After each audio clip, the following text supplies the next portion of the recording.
Welcome back. It is still Sports Gist right here on the Kaftan TV studios. Yes, it is Ramadan season, and who better to join me on the show today than the one and only Usman Mustafa. Good afternoon. Welcome to Sports Gist. How are you? I'm fine.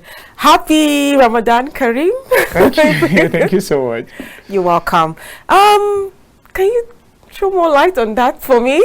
Okay, Ramadan is a holy Islamic month, okay. The 9th month of the Islamic calendar, and it's a month where we dedicate the entire month to fasting for a good cause. And of course, fasting means abstinence from eating and drinking and sexual intercourse or anything that is going to shake your faith the entire period.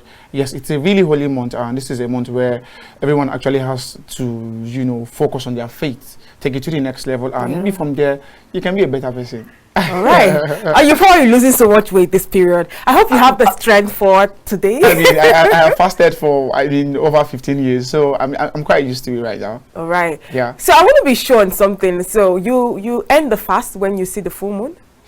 Yes. Oh, okay. We end the fast. It actually has a day. It's 30. It has a calendar. It's a month, like we say. Okay. It's a 30 days month, and sometimes we get to see the moon on the 29th night. So if you see the moon on the 29th day, on the night of the 29th day, we go ahead to do Eid al-Kabir the next day. But if we do not sight the moon anywhere else at all, we'll just complete the entire month, the 30-month fasting. Then the first day of the next month, Shawwal, we do Eid al-Kabir. All right, thank you for clearing me on that. And Thank of course, so much. once again, happy Ramadan to all our Muslim faithfuls. Yes, let's talk sports now. Now, what was your highlight for the weekend? The highlight for the weekend was the City-Liverpool game, of course, an exciting game of football. It was a game I really enjoyed. Both tactical prowess from both managers from both sides, and I felt like it was a game that would have probably gone anywhere at all. We saw sorry, I beg your pardon.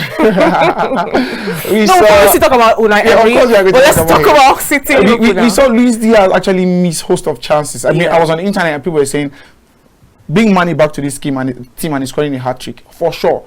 Jota in that game will probably scored a hat-trick as well. I mean, Luis Diaz is an excellent dribbler, but he's not really a great goal scorer per se. We know Diogo Jota is someone who is very prolific, can convert chances out of anything. And it was a game that could have probably gone anywhere. The introduction of Salah actually brought fear to the City defense. We saw that, and he was, he did not really try to go all hard all by himself because he's not as fit per se. But he created a couple of chances that they were not taking advantage of. So it was an exciting game, and Virgil van Dijk made sure he had Erling Haaland in his pocket all second half. First half, it was quite obvious. But in the second half now, we did not see Alan anywhere. Great game, exciting game of football, I must say. Now, social media was buzzing after that particular encounter. Now, I think the criticism was on Erling Haaland. Now, I remember last year's Ballon d'Or when Messi won it and everybody was shouting, oh, Haaland could have won it. Obviously, Ronaldo fans were the ones shouting. But anyways, they were, shouting. Haaland was a better player. He did so well. He outdid himself. He scored so many goals. But the truth is, if you watch Haaland closely, you realize Haaland does not show up when it comes to big games. And he didn't really win most of the major trophies for Manchester City. And yesterday, like you said, he was missing in that particular encounter. Do you still think Haaland should have won that Ballon d'Or? Haaland, personally, I think is a very limited footballer. Very, very limited. He relies heavily on services, converting chances created for him. And if he does not get those services, he's not someone who can actually dig deep and, create a magic and score goals. I mean, compared to other players of his level, like Kylian Mbappe, I feel like he's going to be the next person to, handle the mantle after Ronaldo and Messi have finally retired. Because we see this young man, he does not really rely on services. He can create a goal out of nothing. I mean, I do not think I am one of those persons out there who want Erling Haaland to win the Ballon d'Or. I am really sorry. I am really, really sorry. I have to say that because he's too limited for me. I mean, he scores goals, yes, exciting player, but I mean, one more aside scoring goals. I mean, do you have a great link-up play? Do you have those passing in you? Do you know how to take on 2-3 persons before you score your goals? I mean, there are so many questions. I mean, bargain. I mean, that is why I like him a lot. But I do not think he's someone who was supposed to give the footballer of the year. Because that's really, really a big position for someone to actually handle. And I don't think Erling Haaland is supposed to be that person to actually. I mean, thank you for clearing me on that because I don't understand. I feel like I'm really worried for football. The truth is, now the days of Buffon, Del Piero, so many great footballers has graced this earth.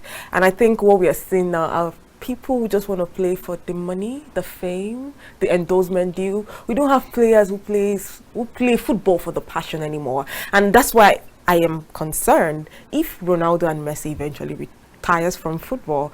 Do you think we can, have footballers who had great passion for the game? See, what we do not know what damage Ronaldo and Messi have done to this sport. Those guys raised the bar too high. Yes, they too did. high. Like they were levels and levels and levels above everyone else. In a season, you see two of them scoring 60-something goals, 160-something goals. Then in other person is scoring 30-something. In a La Liga season, Ronaldo, Messi had 50 La Liga goals. Ronaldo had 46. The third person had competition. The third person had 21. Did you see how far that gap was? I mean, these are two persons who actually made sure they won the Footballer of the Year award. I mean, for about 10, 12 years, they were, interchanging among themselves. That was how good those guys were. They were out of this world. They would have, turned up in any era and they would have shone. They were like a star. They were something else. Most especially Messi. This was someone who was not limited. He knew how to score goals. He knew how to dribble. You would end up with most assists in a particular season, most chances created. This guy was something else. Ronaldo, of course, turned up in big games like you accused Erling Haaland. All the time, he did. There was a particular season Ronaldo actually had just 2 goals in the Champions League group phases. In the knockout phase, that guy came out and scored 12 more goals, ending the season with 14. He turned up when it was most important. When he does not get the deliveries, he turns out, he scores free kicks, he can shoot from outside the box, he can create chances for himself to score goals. I mean, these are what exceptional players do. Sure. That is why sometimes when they give them these awards, they are well deserving of it because they were levels above everyone. I mean, I think if they even give them another Ballon d'Or, I won't complain. I will not. Ronaldo is still scoring goals. I mean, look at if you watch Inter Miami take on Montreal last night. At some point, I asked, was Messi in that game? No, I realized he wasn't in that game because I didn't even start the game. So I'm like, if Messi was here, there would be difference.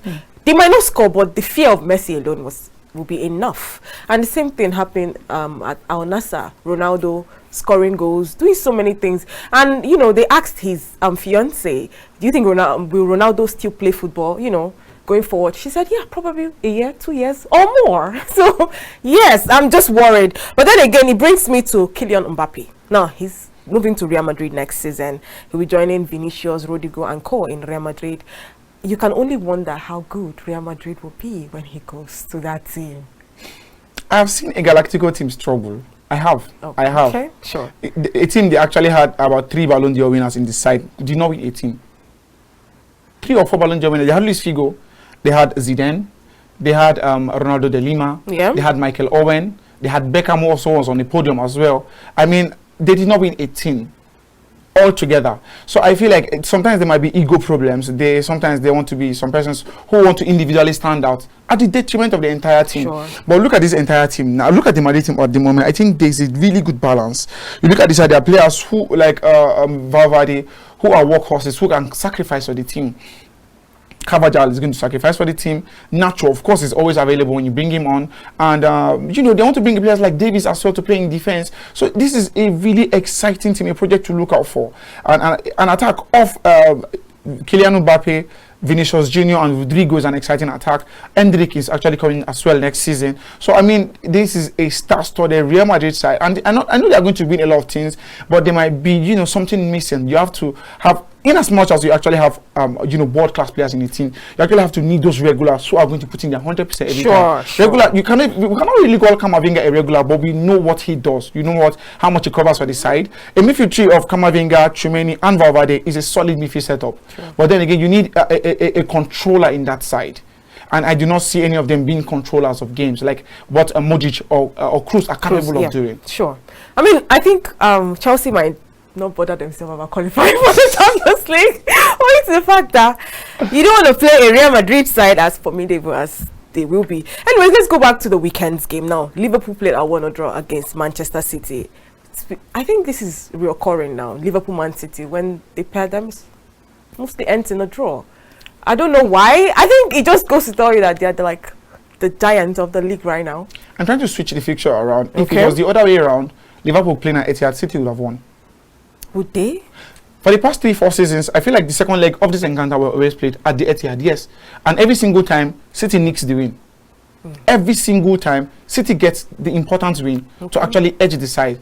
And this was quite costly for Liverpool. This was a game they should have won and probably cemented their position on top of the table right now. And not getting that win yesterday is going to prove really difficult for them. Man City runs riot. If Man City comes out, then again, do not take chances. Well, Arsenal is currently topping the league. Do you think Arsenal will sustain it? They are not capable. No, who is going to win the league? That's the league might be open to the final day. Man City it might still be open. Man City are still favourites to win the league. I always say they are still favourites. I don't think Manchester United fans will want that though. Manchester United fans, they should be lucky they are in this position. Because you look at them play and they are not the most convincing. But you know why Pep Guardiola has equaled Fergie's record? Now, if he wins again this season, he has surpassed that record. So I don't think United won that. United fans won. Well, well, they can't stop it though. They can't stop it. They do not have a choice. They do not have a choice at all. United fans do not have a choice at all because City are favourites to win the league again this year. I'm still sticking with Liverpool. Arsenal are going to the Etihad and they are going to get walloped. Yes. I see that happening, but then again, I'm still going to stick with Liverpool. I don't know why I have this feeling that Liverpool might just win. In recent times, I see teams the way they finish the league, and City knows how to end the league. Okay. City knows how to grind results, regardless of how poorly they've been played. City knows how to get a good run from January till May. It is happening. It has been happening over time, and I think it's going to probably reoccur again. And you know, if City winning the league this year is going to, I think Pep should probably just pack it up like, thank you, well done. You and club leave the league, allow other people to compete because they've been really dominant, especially. Can I just say this? If Pep eventually want to leave Man City this season, please can you switch to Chelsea? You know what? Yeah, but then, like I said, I'm still gonna stick with Liverpool anytime, any day. But then. City, they are the clear favourites. It's obvious they are. Third on the log, stay favourite to win the league. All right. Well, my highlights for the weekend has to be the fight between Francis Ngannou and Anthony Joshua. Now, I remember on Friday, I had Moses on the show, and I told him, what's his name? Joshua does not stand a chance. Against Ngannou? I was so confident, but then I was surprised. I was shocked. I think that's the word to use. I was shocked. That punch from Joshua. Damn, that was brutal. Did you see the fight? I saw the fight and I was not surprised. I knew Joshua was going to win easily, as a matter of fact. I mean, this is Ngannou's second ever boxing clash. Yeah. This is someone who was a trained UFC athlete, you know, combat, he uses both his foot, his knee and his hands. But, Joshua is someone who has been a boxer for most part of his life. He was trained to be a boxer. This is something he's an Olympic medalist in boxing as well. So he is someone who knows the sport in and out. This is someone who relies heavily on his punch. Joshua, just like football, boxing actually has tactics as well. Yeah, sure. There are some boxers who actually rely on marathons to win. They try to wear you out till the final rounds of a boxing match to win you 10, 12 rounds to win games. So they win by unanimous decisions. People like Floyd Mayweather, someone like Tyson Fury. Even Manny Pacquiao. Manny Pacquiao, this is exactly how these guys turn out. You look at someone like, Mike Tyson in his prime, and just like Joshua as well. These are people who want to win their bouts in the first 5 rounds. Speaking of Mike Tyson, he'll be having a fight with Jake Paul. I don't know if it's for clout, but then again, I think it's for the marketing purpose. Obviously. Yes. Talking about the Joshua fight, Joshua is someone who likes to end his fight quite early. Like Deontay Wilder. Deontay Wilder is a heavy puncher. They rely heavily on their punches, and they like to just knock you out in the first 5 rounds. Sure. And if you manage to survive those first 5 rounds, and then you wear them to the 7th, 8th round, I tell you, they get really tired, and you defeat them because you get those key points, one or two punches in the course of the bout, and at the end of the day, you've seen yourself winning with unanimous decisions. And that was why it was difficult for Francis to stand those heavy punches from Joshua. So that means experience helps. Experience counts a lot. And I can see the confidence in Joshua's face. And he's so hyped right now. And yes, we are waiting to see what happens between the fight. The fight between Usyk and Tyson Fury. Whoever wins will face Joshua. I don't think anybody want to face Joshua right now. I think Fury is going to defeat Usyk. It's going to be a tough clash. Okay. But mentally, Fury actually has mental advantage over his opponent. I feel like he has seen the worst of it, and his rebound has been very good. But I think Tyson Fury is already getting old.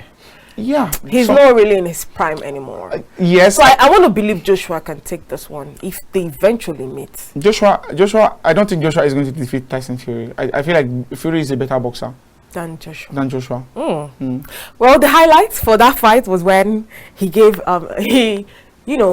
he was congratulating the people of Cameroon. And Nigerians were, eagerly waiting to hear yes. And he moved on to his people in Watford, in London. Then to Saudi Arabia, we're like, what of Nigeria?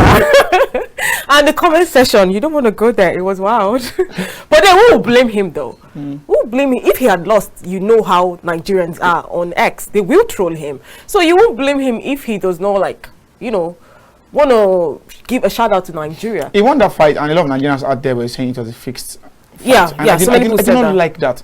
Some people do not really understand this sport, and they just come out there to say whatever comes to their mind without giving regard to someone who's actually won it. Someone said Joshua won 30 million for winning a fight in 5 minutes. No. The 30 million he won was all the years of hard work he put into this fighting this match. You do not just come and win a fight in 5 minutes because you know how to punch. It's because of your hard work, your dedication, your consistency in doing what you are doing. That is why you get paid this amount. That is what a lot of people fail to know out there.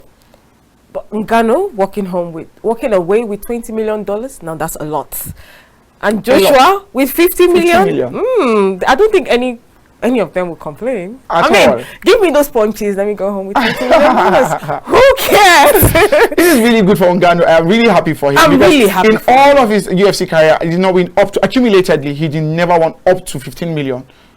But in one night, he won 20 million. Against Fury, he won almost 10 million as well. Yes. So good for him. And he did well marketing that fight. He did really, really well. That was why a lot of persons out there felt like he stood a chance. We saw so many great personalities in that fight. Even the legendary Jose Mourinho had to congratulate Anthony Joshua after the fight. Now, Francis Ngannou has come out to say that Joshua did what Fury couldn't. Now, I saw that press conference when he said that. And Joshua immediately replied him and said, but you did knock down Tyson Fury. And Ngannou was trying to be modest. Well, he didn't really react to it, but then, Joshua was trying to poke somebody. Anyway, some results from the weekend game on Friday night. It was Barcelona defeating Mallorca 1-0, while in the German Bundesliga, it was VfB Stuttgart defeating Union Berlin 2-0. While for the Italian Serie A, Napoli played out a 1-0 draw against Torino. Then on Saturday in the English Premier League, it was Manchester United defeating Everton 2-0, while Bournemouth Sheffield played out a 2-0 draw. It was Crystal Palace 1, Luton Town 1. Then Wolverhampton Wanderers defeated Fulham 2-1. It was Arsenal 2, Brentford 1. And of course, Arsenal are currently topping the league. Yes, kudos to Arsenal. I hope they maintain it though. Anyways, in La Liga, it was Valencia 1, Getafe 0, Cadiz 2. Surprisingly, Cadiz defeating Atletico Madrid. Now, Atletico Madrid has not been bad this season, but they've just been just there in my opinion. And they have a Champions League game against Inter Milan on Tuesday, if I'm not mistaken. Yeah, you see them progressing from that group. They do not stand a chance at all. They do not stand no hope, no nothing. Not at all.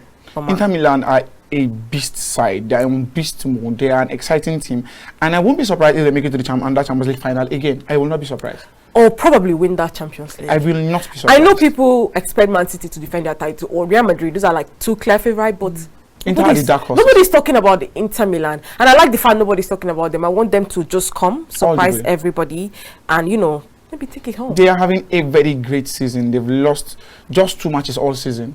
Yeah. One in the Serie A and one in the Coppa Italia. And I tell you, this is a team that knows how to play. They've won 14 consecutive matches, straight wins. They just know how to grind out results. I don't know how they do that, but they do it so effortlessly. You have to give big kudos to the manager, Simeone Inzaghi, who has really been instrumental. Do you think he used to be an AC Milan player? It was his brother, actually, that was an AC Milan. He played for Lazio. Oh, okay. Yeah, it was Filippo Inzaghi that played for AC Milan. Yeah. I keep confusing them. They look really alike. They look really alike. So I really want to give him a big kudos right there, because this is someone who knows how to win, who knows how to maximize his squad. He knows how to work with his quality on the ground, and he knows how to get results. He's a goal-getter. And just next season, I saw they've almost agreed to get Taremi from Porto and Zelinski from Napoli as well. So I like the way the team works. I like the way the project is run. This is the kind of thing somebody wants to work with. Any manager will come to this side and thrive, because the whole team, the management are making sure they get things done properly. So it's a big kudos to him, and the manager has been instrumental as well. And to think they don't have to break the bank to win. They do not. I mean, as regards to, you know, you know who. Anyways, moving on, it was Granada 2, Real Sociedad 3, Girona 2, Osasuna 0. In the German Bundesliga, it was Augsburg 1, Heidenheim 0, Bayern. Yeah, Bayern were on a rampage. It was 8-1. Now, speaking of Bayern Munich, there's a question I posted in my shows. I asked, apart from Ronaldo and Messi, Harry Kane is the best, goal scorer in the world. Do you agree? I would say yes. I would say yes. It's quite debatable, but I think I'll take Mbappe. Mbappe for the past 4 seasons has scored. Why Mbappe though? Because Kane has more goals. Okay, Mbappe has scored over 35 goals in his last 5 seasons consecutively. Kane doesn't have that. I'll take Mbappe. A lot of people try to undermine that he's playing in the French league, and that is why farmers and if we are being fair, I think what has marred Harry Kane's career is the fact that he played for a Tottenham Hotspur who didn't really win trophies. Now, if he was in a City team, maybe he started his career with City, I think he would have probably won the Ballon d'Or. That's a big shout. But currently he's at Bayern Munich, who've won the league for over 10 consecutive seasons. And guess what? They're second on the log and 10 points behind. They are definitely low in it. His goals has amounted to nothing. Woof. Really hard. That's tough. All right, that answers it then. It was Mönchengladbach 3, Cologne 3, RB Leipzig 2, Darmstadt 0, then Werder Bremen lost at home to Borussia Dortmund. It ended 2-1. Of course, Dortmund were a man down. In the Italian Serie A, it was Cagliari 4, Salernitana 2, Sassuolo 1, Frosinone 0, Bologna 0, Inter Milan 1. Yes, Inter Milan, they can't stop winning. Then Genoa 2, Monza 3. Then on Sunday in the English Premier League, it was Aston Villa 0, Tottenham Hotspur 4. Now, Aston Villa were a man down. I actually thought Tottenham Villa was probably going to take this one after the first half, but then again, Tottenham proved to be the better side. Yeah, Tottenham. I think Villa have played so many games and it has really affected them. They are tired legs right now. And Tottenham just play week in, week out, and it was almost easy for them to get results in a game like this. But I did not expect that scoreline. To be fair, I did not expect that scoreline. Yeah. I thought it was going to be a keenly contested tie, or maybe a 1-0 win. Maybe probably a 3-2 defeat. Both teams scoring a lot of goals, but it was really tough to see that game turn out like that. But big kudos to Tottenham and Ange Postecoglou as well, who's made sure he has maximized his squad, and they are playing some excellent round of football. Yeah. It was Brighton 1, Nottingham Forest 0, West Ham 2, Burnley 2. Then the big game had to be Man City 1, Liverpool 1, Man City 1. And what the league looks like. Arsenal currently topping the league with 64 points, Liverpool 64 points, then Man City 63 points. Now, why do I think they might just drag this to the last day of the season? I don't think anybody want to, lose as it stands right now. But then there will be a big game between Man City and Arsenal. It might be a title decider. Do you think so? Yes, I think it's one of those games that is definitely going to decide the league season. I see how Man City play, and at the Etihad they know how to win games. Okay. I did not see Arsenal surviving the game at the Etihad, and there are a lot of banana peels as well. But all 3 teams are going to be playing Tottenham Hotspur as well. But Arsenal, Man City and Liverpool actually have Tottenham Hotspur to play, and and City, Pep Guardiola, they always struggle playing Tottenham Hotspur. They struggle playing against Tottenham, mostly away at at the London Stadium. Yeah. But the Etihad, Man City somehow gets the victory, and it is going to be a really, really tough game, a very, very, very tough game out there. All right. But I think Arsenal are not going to win the league. Well, Arsenal definitely not winning the league, but Liverpool, Man City, I can't say. But if you ask me, I'm still gonna stick with Liverpool. I want Jurgen Klopp to retire on a high. I mean, to leave the club on a high. So yeah. Maybe probably still win the Europa League. That is you getting emotional. Yeah, this is me. I love Liverpool. I love Liverpool. As you getting emotional, I see City as favourites because Pep Guardiola, has the pedigree, has shown over time that this is someone that knows how to win, knows how to grind his squad really, really hard, knows how to get results when they are very important. So yeah, I still think City are favourites to win. All right. Well, I think Liverpool, he thinks City. Let's see how that pans out. Let's not forget today, 9 o'clock Nigerian time, Chelsea will take on Newcastle United. I wish them all the best. I don't know, but any predictions for the Chelsea game? Well, I foresee a 2-2 draw. A 2-2 draw. 2-2 draw. I do not. It's going to. Chelsea are not convincing for me. I'll give Chelsea 2-1 in front of Chelsea. Okay. Maybe just because I'm a Chelsea fan. But let's see how that pans out. Anyways, thank you so much, Usman, for being on the show with me. You're welcome. Always You're a pleasure welcome. with you. Same here. Thank you to our amazing viewers. Let's do this again. Same time, same station tomorrow. I remain Dear Estemba. Do have a wonderful day.